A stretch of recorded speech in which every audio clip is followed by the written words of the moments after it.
Sí, claro.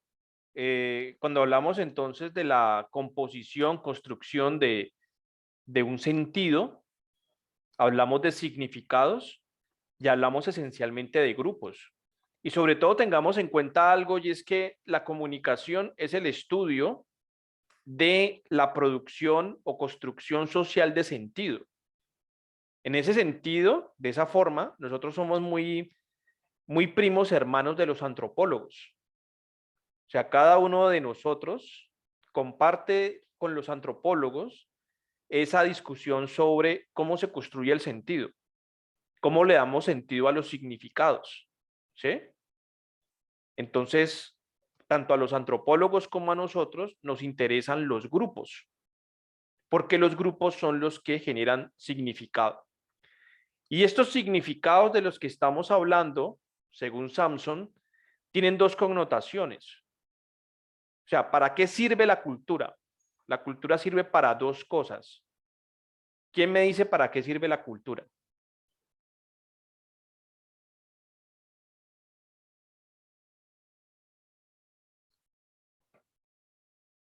Primer función de la cultura. ¿Para qué creen ustedes que sirve la cultura? Pues en el texto de Samson mencionaban que el cerebro humano se termina de desarrollar después de nacer y que de alguna forma es la cultura la que completa ese desarrollo. Entonces creo que como el primer rol que puede cumplir la cultura en una persona es de alguna forma terminarla de desarrollar y permitir que su mente o su cerebro ya se desarrolle dentro de un contexto y dentro de una realidad que es exterior, que no es dentro pues, dentro de la madre. Sí, sí, digamos que allí hay como una función que es evidente, pero eso también está conectado con esto otro en lo que ustedes han sido tan insistentes en las reseñas y en bastantes comentarios. María José, ¿qué nos puedes decir? Profe, creo que también va muy ligado a lo que decía en el mismo texto de Samson de evitar la perplejidad y el pavor en las personas. Listo, eso, digamos, eso también tiene una connotación. Ahorita diremos algo sobre eso, pero mucho de lo que ustedes advirtieron en sus trabajos tenía que ver con lo que es tomar distancia del mundo animal, ¿sí? O sea, si de algo sirven las culturas, es para poder tomar distancia de ese mundo animal que se llama naturaleza. Es decir, la Ujú. cultura es una experiencia eminentemente humana. Y esa experiencia que es eminentemente humana, en principio se construye en oposición al mundo natural. Pilas, porque con esto no estamos diciendo que la cultura sea mejor o peor que la naturaleza, ni viceversa. No estamos diciendo eso.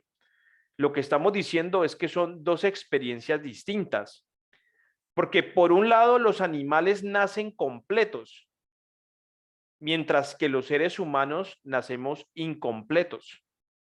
O sea, nosotros nos desarrollamos por fuera de la vía intrauterina, mientras que los animales cuando nacen ya nacen con todo lo que se necesita para poder habitar la naturaleza, ¿no? Entonces, la cultura nos permite tomar distancia a ese mundo porque en ese mundo nosotros no podríamos sobrevivir. ¿Por qué no podemos sobrevivir? Porque nosotros estamos incompletos. Alexandra, tú ibas a decir algo. Ah, no, profesor, lo iba a mencionar pues, que era la adaptación del ser humano al entorno, ¿no? O sea, la cultura facilita mucho esa parte. O sea, la cultura es todo aquello que nosotros hacemos para adaptar la naturaleza a nuestras cualidades de animales precarios. O sea, ¿qué es cultura? Cultura es que yo, ¿sí? Haga fuego, por ejemplo. La invención del fuego es una invención cultural. ¿Y el fuego para qué sirve? Pues para que yo pueda calentarme, porque si yo afrontara las inclemencias del tiempo, pues yo podría morir de hipotermia, ¿no? O de alguna enfermedad relacionada con el frío. Pero el fuego me permitió poder adaptar la naturaleza a mis condiciones específicas. Porque es que nosotros no tenemos ningún pelaje especial. O sea, nosotros no somos como los perros, como los gatos, como los osos. No tenemos un pelaje que nos pueda ayudar a sobrevivir en esas circunstancias, sino que nosotros lo que tenemos, pues es toda una serie de aspectos de la vida cultural que son aspectos protésicos. ¿Qué significa eso? Que el mundo humano es un mundo cargado de prótesis. O sea, esta ropa que usted tiene puesta en estos momentos es una prótesis de la piel. Y esa prótesis que usted utiliza le permite a usted poder resolver la incompletud que supone tener una piel tan frágil en comparación a la de un perro, a la de un toro, a la de una vaca, ¿sí? Que suponen otro tipo de cuestiones. Entonces, primer función de la cultura, distanciarnos del mundo natural. ¿Listo? ¿Alguien iba a comentar algo por ahí? Vi una mano levantada. Sí, profe, pues te iba a mencionar exactamente lo último que dijiste, que es el tema de que se definía, pues Samsung lo definía como una prótesis. Me parece que es la manera más sencilla como de relacionarlo. Entonces, por nuestra incapacidad, necesitamos una prótesis que nos permita adaptarnos al mundo en el que estamos. Y yo pienso que esa discusión sobre las prótesis es lo que le abre la puerta a todos estos temas de las tecnologías, que son por lo menos en estos momentos una de las caras más reconocibles de los procesos de comunicación. Todas las tecnologías son prótesis, sin lugar a dudas. Y lo que hacen es tratar de completar ciertos aspectos de nuestra experiencia vital que son incompletos. En estos momentos nosotros estamos comunicándonos a través de una prótesis, ¿sí? Esto le da lugar, por ejemplo, a toda una serie de experiencias contemporáneas, como por ejemplo las culturas cyborg, que cada vez están teniendo más lugar en diferentes lugares del mundo, ¿no? Gente que se implanta chips, que se hacen cosas para poder fusionarse con las prótesis, ¿no?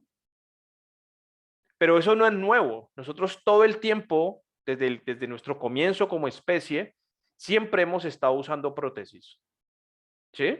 Eso es una de las características sustanciales de nuestra vida como especie. Entonces, lo primero es eso, ¿no? Distanciarnos del mundo animal. Pero lo segundo, la segunda función de la cultura es producir en nosotros una experiencia moral, ¿sí? Una experiencia moral. ¿Y esa experiencia moral para qué es? Pues para regular las relaciones sociales. La segunda función de la cultura tiene que ver con eso, la regulación de las relaciones, de las experiencias sociales. Entonces, yo siempre presento esto con un ejemplo. Cuando yo trabajaba en Agua Blanca hace como 15, 20 años, me acuerdo mucho que a la Casa de Justicia llegó un chico que había violado a la vecina. Entonces le preguntan al chico, oiga, ¿por qué usted violó a su vecina? Y él contesta, ¿quién la manda a estar buena?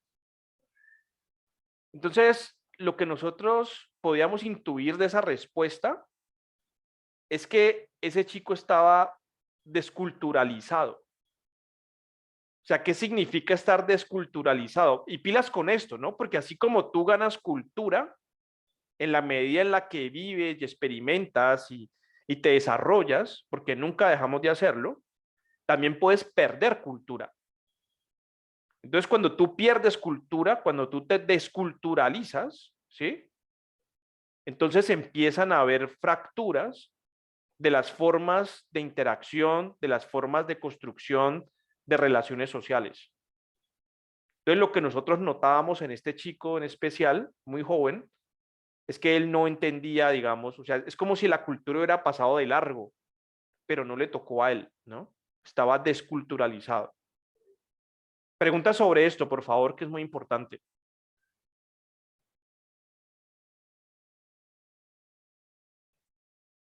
Preguntas, comentarios. Muchas de las ficciones que ustedes ven, consumen, son sobre procesos de desculturización. Muchísimas. O sea, miren aquí cómo empieza a aparecer, a jugar esta cuestión de la cultura y la desculturización.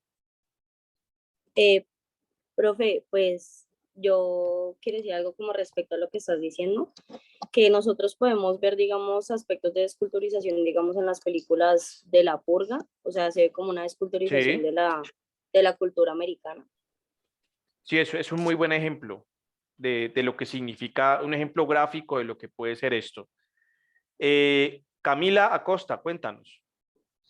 Yo tengo una pregunta y es como que si existen factores como que ya estén determinados para decir que son, que podrían desculturalizar a alguien, como por ejemplo que él viva en una sociedad y no se sienta como parte de esa sociedad o que a lo mejor no haya sido formado en una escuela. O sea, quiero saber si de pronto eso podría ser un factor para desculturalizarse.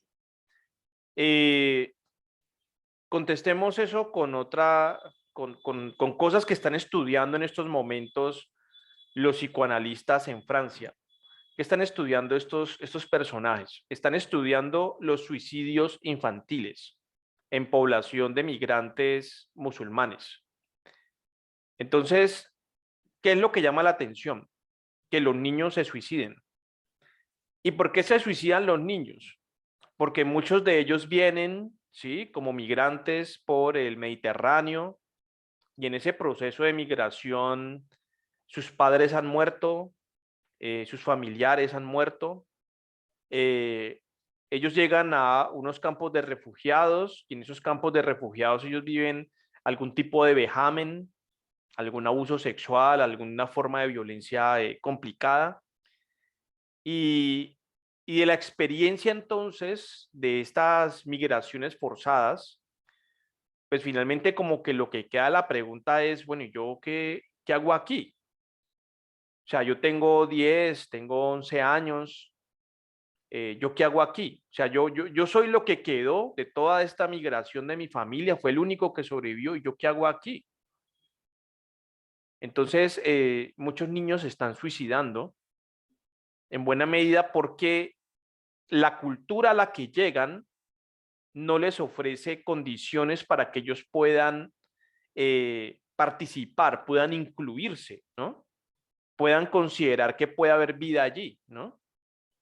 Entonces, como que así como se gana cultura a través de la participación en las instituciones sociales, a través de la familia y el parentesco, acuérdense ustedes de ese texto, así como se gana a través de eso, también se puede perder, ¿sí? Entonces, el estudio de los psicoanalistas en torno al suicidio infantil es muy diciente, es muy interesante a propósito de lo que implica ganar o perder cultura, ¿no? Yo recuerdo mucho, en algún momento vi llegar niños en Alemania, que era el niño mayor que tenía 14 años, con su hermanito que tenía 11 años, y ya, esos fueron los que sobrevivieron. Y me parece que es un drama muy duro, que evidentemente nos confronta respecto de cómo entendemos esto, ¿no? Película recomendadísima, sobre todo, es una película dura, pero yo creo que puede entenderse desde este matiz. Se llama El Valle de las Luciérnagas. Es una película de anime que está precisamente inspirada en este tipo de cuestiones. Es una película dura, pero es una película clásica de la historia del cine, ¿no? El Valle de las Luciérnagas, recomendadísima. Listo. Laura, bueno, ¿he sido claro? Camila, ¿te puede contestar? Sí, profe, muchas gracias. Listo, sigue Laura. Profe, mi duda iba con, especialmente lo último que mencionaste, es, ahorita dijiste que eso está presente, la desculturalización está presente en muchos productos de ficción que vemos. Entonces, como para podérmelo imaginar mejor, ¿será que nos podrías dar algunos ejemplos de... Claro, por ejemplo, todas estas series sobre narcos son series sobre la desculturización, ¿no? O sea, son contextos en donde las regulaciones sociales se quiebran, no funcionan, ¿no?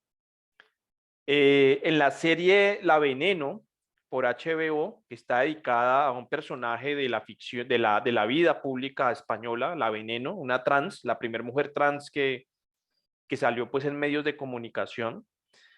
Esa serie trata sobre el fracaso de las diferentes experiencias de socialización, el fracaso de la familia, porque la mujer trans es echada de su casa debido a sus gustos y preferencias, el fracaso de la educación, porque finalmente ella, al ser diferente, pues no puede seguir estudiando y ese fracaso supone que nunca aprenda a leer. Eh, el fracaso de los vínculos sociales relacionados con el Estado, por ejemplo, el tema de su relación con la policía, porque la policía, digamos, va a ser, digamos, muy complicada en esa relación. Entonces, lo que usted va a ver en esa serie son puros fracasos institucionales. Y los fracasos institucionales producen desculturización. Sobre todo porque conectemos esto con lo que veíamos hace un rato también que ustedes mencionaban, ¿no? O sea, la cultura nos permite afrontar el pavor y la perplejidad. O sea, la cultura nos ayuda a que las cosas no sean nuevas, a que podamos nosotros acostumbrarnos a una vida en común. Pero si eso no está, si eso se pierde por los ejemplos que hemos dado, pues entonces lo que queda allí es el suicidio, lo que queda allí es la anomia, lo que queda allí es la patología, lo que queda allí, digamos, es la enfermedad psiquiátrica, lo que queda allí es pues un montón de cosas que evidencian desculturización. ¿Listo? Estos dramas sobre, perdón, esos dramas sobre los asesinos en serie, sobre todas esas cosas que gustan tanto, son dramas sobre la desculturización, sobre el fracaso de la experiencia social. Pilas como estoy utilizando esta expresión, ¿no? O sea, la sociedad puede fracasar, ha fracasado, ¿sí? Pero también hay otras experiencias que, por el contrario, no fracasan, sino que triunfan, generan, digamos, otro tipo de posibilidades, ¿no? Pero el fracaso de lo social produce desculturización, ¿sí? Es de lo que estamos, es la tesis que estamos presentando. ¿Quién más? ¿Alguien iba a decir algo más? ¿Alguien ahorita intervino y yo? Sí, profe, te iba a hacer una pregunta. La cultura constantemente está en cambio, entonces mi pregunta es, ¿las personas, el individuo que no se logra adaptar a ese cambio cultural, se estaría desculturizando?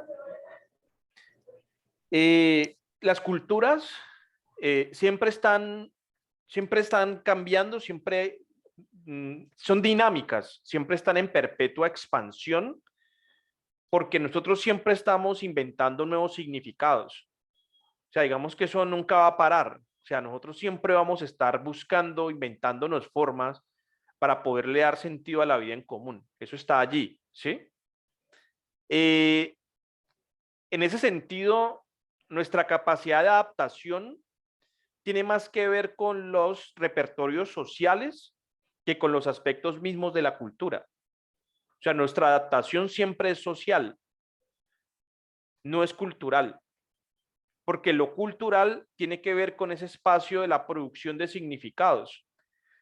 Pero lo social, como lo vamos a ver en el segundo módulo, tiene que ver con el sistema de prohibiciones, porque la sociedad se funda en prohibiciones. Pero esta no es la prohibición de la policía que te va a pegar o algo así, no. Son prohibiciones simbólicas, como lo es la prohibición del incesto. O sea, la prohibición del incesto es la primer regla social que nosotros aprendemos para poder entender cómo es la vida en común. Y es una prohibición de orden simbólico. ¿Sí? Entonces, por un lado, la cultura tiende a la perpetua expansión, o sea, eso nunca va a dejar de moverse, ¿sí? Pero por el otro lado, lo que hace la sociedad es tratar de enmarcar eso, ¿no? O sea, tratar de ponerle límites a eso. Yo siempre pongo este ejemplo, ¿no? Existen las culturas juveniles, existen las culturas musicales, existen las culturas de los grupos étnicos, pero también existen las culturas de pedófilos. También existen las culturas de la gente de la extrema derecha. También existe la cultura de la gente de bien. O sea, eso también existe. Y entonces lo que empezamos a percatarnos en el plano de todas estas apariciones es que lo social consiste en poder determinar qué es lo que es y qué es lo que no es. Es decir, una cultura afrocolombiana no es equiparable a una cultura de pedófilos, por ejemplo.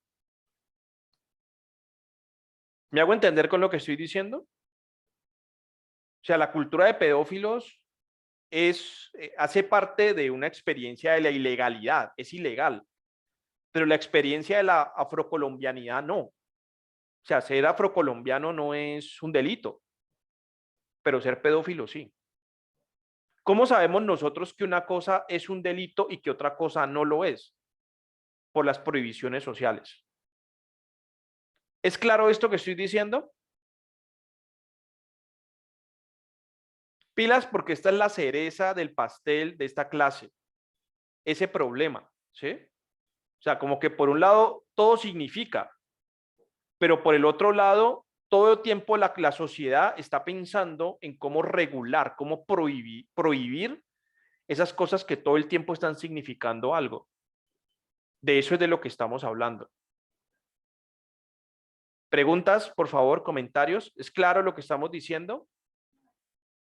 Yo tengo una pregunta, profe, Dale. que está relacionado con lo que acabas de mencionar de la cultura de los pedófilos o también, por ejemplo, la cultura de la violencia, que es algo tan como tan predominante aquí en Colombia, o al menos lo fue por mucho tiempo eh, en la década de los 80 y de los 90.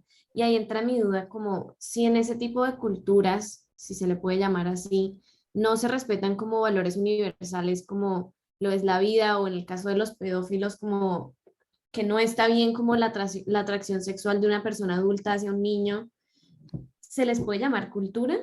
Sí.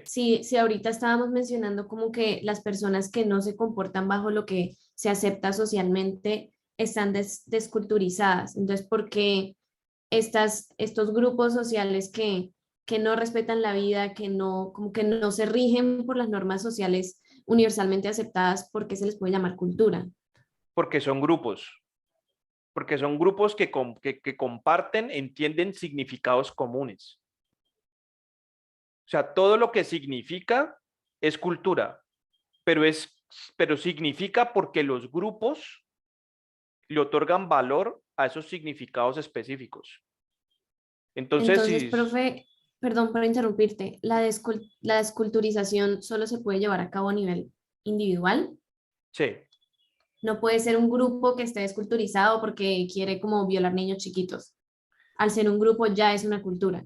Lo que pasa es que para que esas culturas funcionen, esas culturas deben aprovechar los fracasos sociales. O sea, son culturas que se dan en el marco de los fracasos, de los fracasos institucionales. Pero para acomodar la respuesta a la pregunta que tú haces, que es muy importante. O sea, primero, toda cultura supone un grupo de referencia, ¿sí? Entonces, los pedófilos, evidentemente, componen una cultura en tanto que ellos le pueden dar a esa experiencia del goce sexual sobre los niños un significado específico. Y tú puedes encontrar redes sociales dedicadas a eso. Hay una cosa que se llama el Darknet, que no es el Internet que nosotros consumimos. Y en ese Internet tú puedes encontrar comunidades de eso, de vendedores de armas, de trata de blancas, de todo ese tipo de cosas. Y pueden entenderse en esa clave porque funcionan como culturas. Son grupos que tienen unos significados específicos. La desculturización de la que estamos hablando, que estudian los psicoanalistas, es una desculturización en términos individuales. O sea, es lo que pasa cuando ya no hay significados con los que uno se pueda vincular. Entonces, cuando ya no hay significados, pues yo ya no, ya no tengo dónde estar. Pero también pensemos otras formas de desculturización que tienen que ver con patologías más evidentes, como lo es el asunto del Alzheimer, que yo les contaba a ustedes, ¿no? El Alzheimer es una forma de desculturización, es una enfermedad que ataca la cultura. ¿Y cómo la ataca? Pues quitando las estructuras que hacen que puedas tener un control sobre la perplejidad y el pavor. Entonces, lo que me parece importante de esta explicación es precisamente insistir en la idea de que cuando hablamos de culturas, no necesariamente estas tienen una connotación positiva, sino que muchas de estas tienen una connotación negativa. Y estas todo el tiempo están, digamos, participando, están tratando de luchar por el sentido, por la construcción de lo social. En Estados Unidos hay una red social que se llama Truth, verdad, y es una red de supremacistas blancos que abiertamente hablan sobre la inferioridad de las mujeres, sobre de que los latinos no somos puros, hablan de todo ese tipo de cuestiones, ¿no? Es una cultura, evidentemente, ¿no? Lo que pasó en Cali, en esta confrontación entre los indígenas y las personas denominadas gente de bien por los medios de comunicación, es una confrontación entre culturas. Son dos culturas distintas. ¿Sí? Entonces, eso me parece clave. Vamos a conectar esto con otra cosa que también hemos venido estudiando, y es que ese motor que hace que la cultura todo el tiempo esté en función de estas producciones tan variadas y tan amplias, es el conflicto. O sea, lo que hace que todo el tiempo esto se esté moviendo, que todo el tiempo esto no se agote, es el conflicto. Y en el texto sobre las juventudes de Chiapas, estábamos básicamente estudiando eso, viendo eso. Es decir, hay unos jóvenes que hacen un uso incorrecto del lenguaje. ¿Pero qué significa usar incorrectamente el lenguaje? Significa que la manera en la que ellos hablan de la vida en común ya no es suficiente para poderse identificar con una experiencia cultural concreta, la experiencia de la generación de sus padres. Entonces, la llegada del reggaetón, la llegada de las telenovelas, la llegada de la ficción televisiva en general, hace que en los jóvenes empiece a aparecer un uso inadecuado del lenguaje. Y ese uso inadecuado del lenguaje hace que ellos empiecen a no ser reconocibles para los adultos. Entonces, para los adultos, estos jóvenes son menos indígenas que ellos. Y dadas las circunstancias, estos indígenas pueden ser más parecidos a animales, o sea, los jóvenes pueden ser más parecidos a animales, porque recuerden ustedes que los animales carecen de regulación social, entonces se parecen más a animales que a personas, a grupos, partícipes de una misma cultura, la cultura indígena. Entonces, en esa tensión entre quién usa correctamente el lenguaje, encontramos un camino para que esta cultura, ¿sí?, empiece a experimentar diferentes formas de expansión. Los jóvenes indígenas dirán, por ejemplo, que a través del reggaetón se puede seguir siendo indígena, que a través del rap, a través de las ficciones, se pueden seguir siendo indígenas. Es un nuevo vivir. Es un nuevo vivir que va acompañado de otras formas, otras comprensiones, donde lo indígena también se estará repensando, ¿no?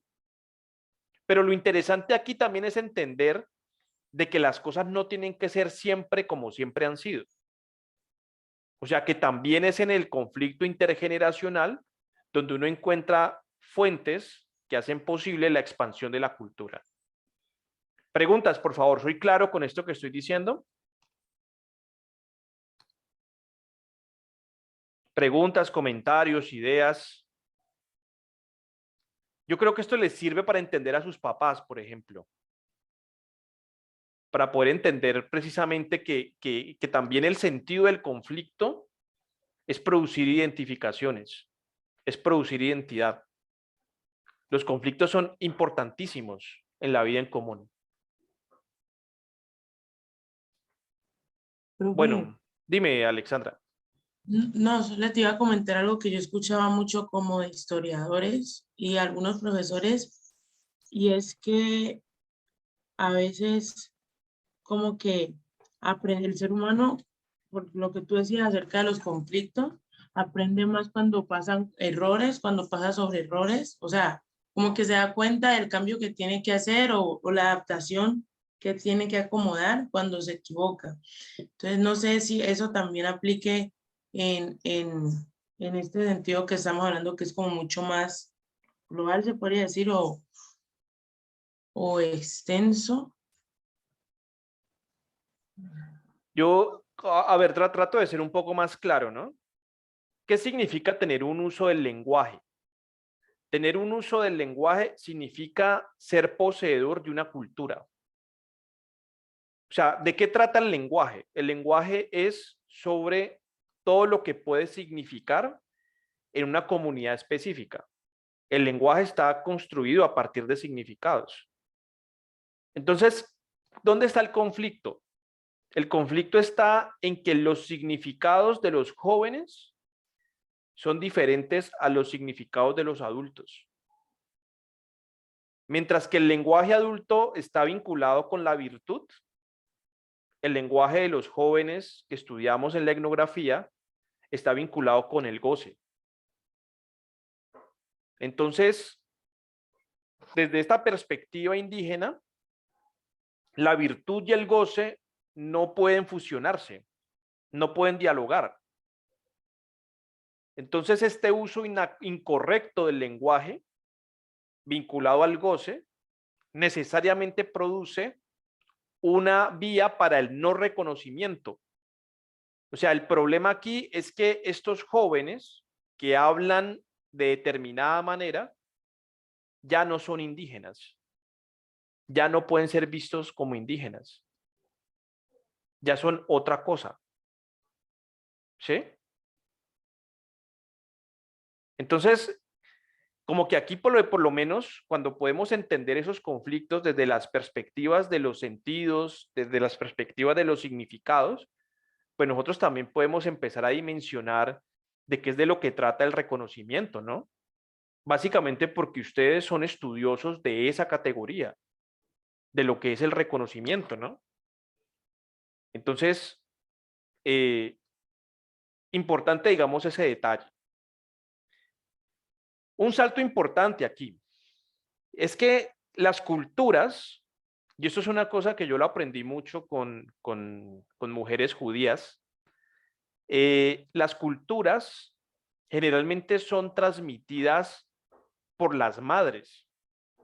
O sea, la función social de la mujer, miren ustedes lo interesante, la función social de la mujer es la transmisión de las culturas. ¿Y cómo transmiten las mujeres las culturas? Pues transmiten las culturas cuando ellas enseñan el uso correcto del lenguaje. Entonces, cuando ustedes entrevistaron a su madre gestante, pues básicamente lo que estaban evidenciando era el laboratorio de significados que esas madres iban a proveer a sus hijos no nacidos, con los que iban a empezar a interiorizarlos, a incluirlos dentro de las culturas en las que ellas participan. Entonces, es que yo quiero que mi hijo sea futbolista. Es que yo cuando lo siento y patea muy fuerte, yo creo que es que él va a ser futbolista, porque tiene mucha fuerza en esas piernas. Entonces, esa comprensión fabulada, esa idea, digamos, que puede tildar con lo irracional, es una forma de empezar a hacerle un espacio a ese niño en el espacio de la cultura, en el ámbito de la cultura. Si eso no está allí, bienvenidos al mundo del autismo. O sea, el autismo, una de las explicaciones posibles tiene que ver precisamente con esas desconexiones que hay entre el deseo de la madre y ese niño pues que está deseoso de poder entrar, participar, pero necesita que lo involucren en la cultura. Eso es más complejo, pero pues quiero es como que se hagan una idea. Ana María, cuéntanos. Profe, pues cuando hablabas de lo de los signos que, bueno, recordaba lo que decía el texto, que hacía referencia, hacía una doble alusión a la madre cuando se refería a ella como doble signo, ya que ella es el signo en general de lo que es ser una madre, pero a la vez es ella quien produce los signos y le da ese significado y ese acercamiento al individuo, o sea, al niño, con el lenguaje, que es lo que nos permite, pues, crear, tener cultura, ser seres humanos. Entonces me parecía como importante, me parecía muy importante ver el papel realmente del rol de la mujer en la sociedad, eh, porque es ella la única que es capaz de producir vida. Pero aparte de producir vida, observen ustedes que la vida de la que estamos hablando también es de carácter psicobiológico.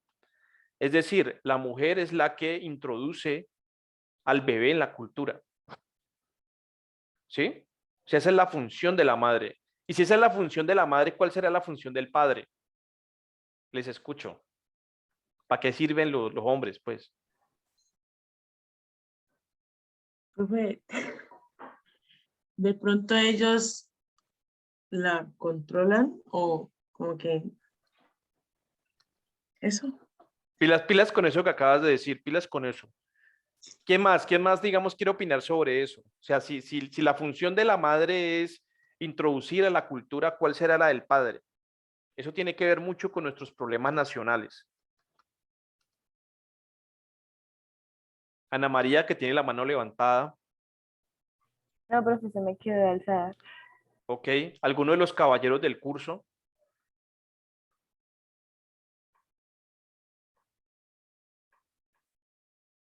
Bueno, entonces, en todas las culturas del mundo, Laura, que tiene la mano levantada, Pues yo creo que cuando mencionaste que es uno de los problemas de, como de Colombia, que pues Colombia es un país muy machista, yo diría que se tiene la idea de que el papá es como el que pone las reglas, el que tiene la mano dura, el que pone los límites y nosotros hemos mencionado que para vivir en sociedad se necesitan reglas y se necesitan límites. Entonces yo creo que el rol que uno podría pensar que tiene el papá es ese. No obstante, pienso que una madre soltera, o sea, como que la madre puede hacer el rol que solo ella puede como conseguir, que es introducir el bebé y su hijo a a la sociedad y a la cultura, y también puede ejercer ese rol de educarlo y de enseñarle y de educarlo en los límites y en la forma en la que se tiene que comportar una vez haga parte de la sociedad. Entonces yo creo que la idea que uno tiene es que el hombre o el papá es el que pone esos límites, pero de igual forma una madre, sea soltera o no, también puede cumplir un rol muy importante pues en la educación de los hijos ya en lo que van creciendo. igual aquí estamos hablando en clave de funciones, ¿no? Funciones, la función de lo masculino y de lo femenino, ¿no? O sea, no necesariamente estamos hablando del hombre y la mujer en términos concretos. Pero, claro, la mujer en todas las culturas del mundo es representada así como las manos que les estoy mostrando. O sea, en todos los dibujos que ustedes puedan encontrar en el mundo, todas las culturas, esta es la forma de representar lo femenino. Es un útero, ¿no? O sea, es un útero, es digamos como lo que soporta, ¿no? Eso que llega aquí es un útero. Lo masculino se representa así, es un falo rudimentario, muy de moda por estos días porque eso aparece en los uniformes militares. Entonces, en estos momentos que hay una guerra por allá en Ucrania, en los uniformes, pues ustedes encuentran ese símbolo, ¿no? Pero si la cultura es femenina, para tratar de usar esa metáfora, la sociedad es masculina, porque la función del hombre está del lado de las prohibiciones. O sea, la cultura es vida, la cultura es vitalidad absoluta. porque todo el tiempo, digamos, está en ese proceso de creación perpetua. Pero la masculinidad tiene que ver con los límites. La función de los padres precisamente está asociada con eso. Por eso el complejo de Edipo en el psicoanálisis. O sea, el complejo de Edipo tiene que ver precisamente con ese lugar de las reglas, de la prohibición en la comprensión de la vida en común.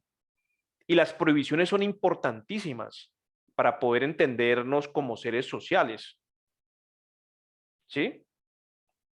Cuando yo digo que es un problema para Colombia este tema es que Colombia, al igual que muchos países de América Latina, seguramente ustedes hablarán de eso con sus compañeros de México, son sociedades del madresolterismo.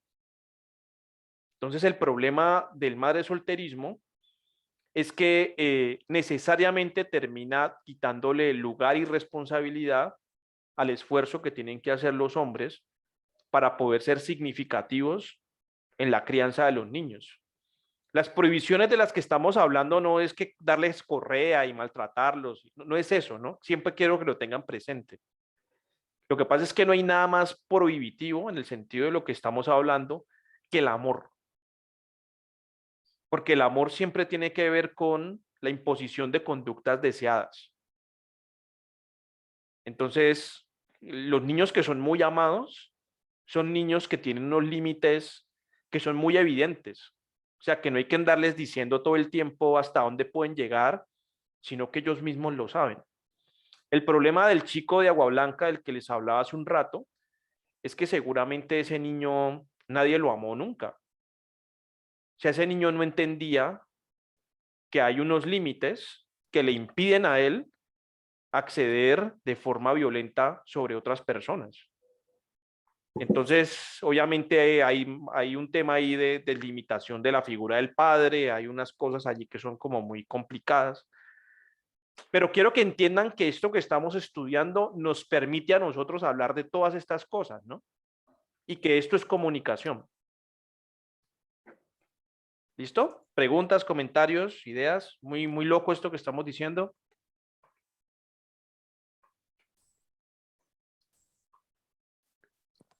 Obviamente, por ejemplo, más adelante vamos a ver con Judith Butler, porque acuérdense que nosotros tenemos un primer módulo sobre la cultura que culminamos con esta cuestión de la madre gestante, y entonces ahí estamos evidenciando cómo es que funciona ese asunto de los significados, cómo es que se transmiten esas cuestiones.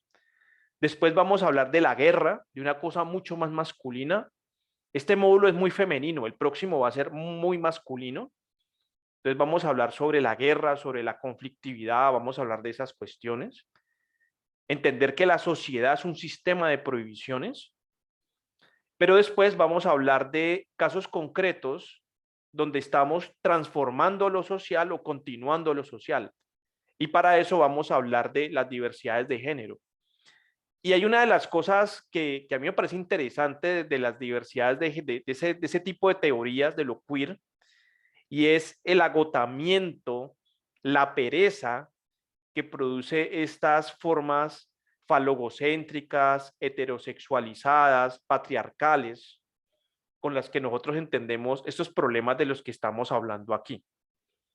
Una de ustedes me decía, por ejemplo, que el texto de Levi-Strauss, donde hay una reseña de Levi-Strauss, el trabajo sobre la familia, le parecía como muy machista, ¿no? Como que ese asunto de que las mujeres y la familia monoparental, no sé qué, y que habían otras formas, y muchos de ustedes escribieron sobre eso, ¿no? Que digamos que hay formas más complejas de vida familiar.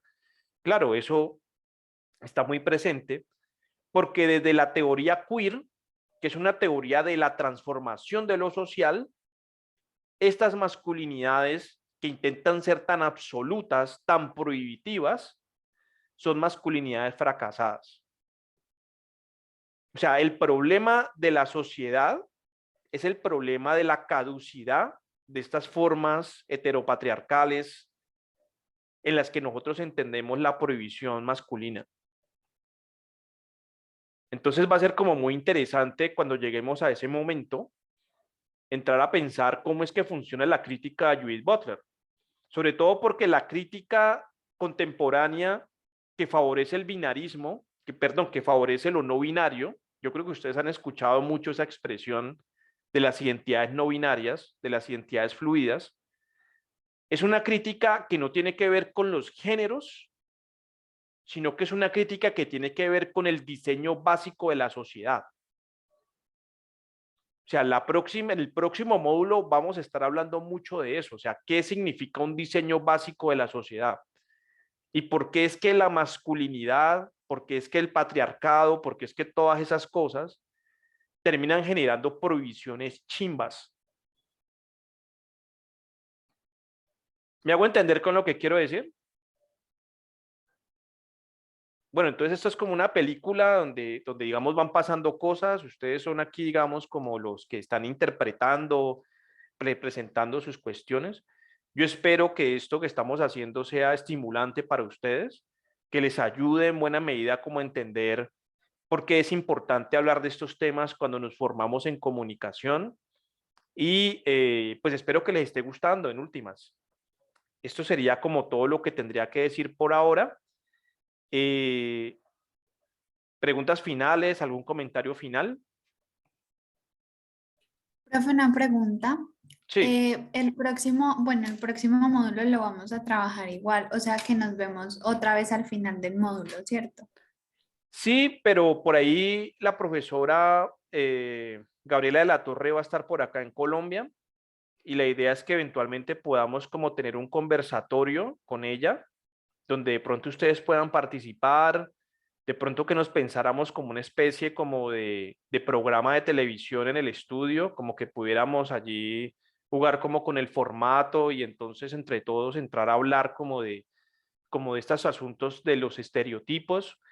Los estereotipos son un muy buen asunto para poder pensar cómo funciona esto de la cultura femenina súper amplia, súper diversa y la sociedad como una experiencia prohibitiva masculina, ¿sí? Entonces creo que eso puede ser como muy interesante para efectos de esa sesión. Yo les estaré informando si entonces podemos hacer eso, porque digamos que en esta experiencia pedagógica me interesa mucho la síntesis. O sea, que ustedes después de un trabajo que han venido haciendo de forma autónoma, sientan que encuentran una síntesis, que las cosas están concatenadas, ¿sí? Entonces creo que eso es clave. Yo les voy a mandar a ustedes el libro de Pierre Classe 3. Yo les pido el favor de que empiecen a leerlo. No es un libro extenso, es un libro más bien corto, es muy fácil de leer. Entonces, como para que ustedes se vayan allí como que le saquen el tiempo para poderlo revisar y no lo hagan a última hora, porque si lo hacen a última hora va a ser difícil poder hacer lo que se espera que hagan con él. Entonces, tengamos en cuenta eso. Y también entiendo que ya está activo el módulo para que empiecen a trabajar el tema de lo que se quiere hacer con los mexicanos, ¿no? Entonces, también, digamos, eso puede ser importante allí. Bueno, listo, eso sería todo por ahora. Les agradezco mucho su atención. Que estén muy bien. Cualquier cosa, ustedes me escriben o vienen a mi oficina y con el mayor de los gustos yo les atiendo. Bueno, Profe, una duda rápida. sí, Eh, es que estuve revisando aquí super flash el módulo 2, que es el que empieza ahora. Para este tenemos más tiempo que para los otros, o sea, este no es un módulo de una semana, sino que hay es de más un tiempo, mes. ¿cierto? Ok, entonces Sí, tenemos todo el mes para desarrollar el sí, video, la reseña y todos los elementos. sí, porque es que en ese mes es que se va a desarrollar la experiencia con ITESO. Entonces, Ok, en este mes es que ustedes van a dialogar y demás. Importante los productos, pues el producto que va a quedar al final, ojalá una cosa muy creativa, muy llena de toda su creatividad e innovación, pero también muy importante socializar, porque digamos que yo sí, por lo menos como que valoro mucho los chats, valoro mucho, digamos, lo que ustedes puedan conocer a partir de ese encuentro con ellos. Entonces, recomendación, socialicen. ¿Listo? Bueno, eso sería entonces. Profe, ¿Sí? qué pena otra pregunta sobre esta guía número 2. Revisando pues la parte de reflexión, habla de sobre hacer un video. Todo eso es junto a los compañeros de ITESO. Sí, Ellos también tienen que sí, salir y real todo. sí. Vale. Ellos tienen la misma guía. Tienen la misma guía de ustedes. Ah, pues es que hablando con ellos, bueno, con ellas, porque en mi grupo casi son todas mujeres, me dicen que pues a ellas no les han subido nada todavía, pero bueno. Bueno, ustedes se inauguraron. Entonces ya ustedes saben cómo es que es la cuestión y no hay lío. O sea, la idea es como poder avanzar en esos temas. Alexandra, ¿tienes la mano levantada? No, no, profe, solamente estaba aplaudiendo. Ah, ok, listo, eso es todo. Entonces, cualquier cosa, ustedes vienen por acá y conversamos o me escriben un correo, no hay ningún problema, bueno. Gracias, profe. Vale, profe, muchas Gracias, profe. gracias. Me Dale, quedo con profe. Catalina. Que estén bien. Gracias, profe. Ok. Hasta luego.